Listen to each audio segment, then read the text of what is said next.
చేసాం. అంటే మీకు ఒక డౌట్ రావచ్చు, బిగ్ బాస్ అయ్యి చాలా రోజులు అయింది, ఇన్ని రోజులు ఎందుకు రిలీజ్ చేయలేదని. సో ఆబ్వియస్లీ బిగ్ బాస్ తర్వాత నేను నా బిజినెస్లో, నా ప్రొడక్షన్ హౌస్లో, నెక్స్ట్ బ్లాక్ ఇంకో 2-3 సినిమాలు చేస్తూనే ఉన్నాను. యాక్చువల్గా అంటే నా ఉద్దేశం ఏంటంటే 24 గంటలు సినిమాల మీద పెట్టకుండా నా బిజినెస్ మీద కాన్సన్ట్రేట్ చేస్తూ మధ్యలో అందరికీ పరిచయం ఉండాలని సినిమాలు చేస్తున్నాను అనమాట.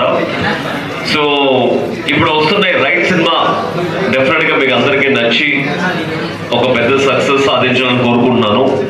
ఎందుకంటే ఇన్ఫ్లుయెన్సర్స్ తలుచుకుంటే సాధించలేదు లేదు, మీరు అందరూ తలుచుకుంటే రైట్ సినిమాని బ్లాక్ బాస్టర్ కాకపోయినా అట్లీస్ట్ జనాల్ని థియేటర్ రప్పించగలరని నా ఉద్దేశం.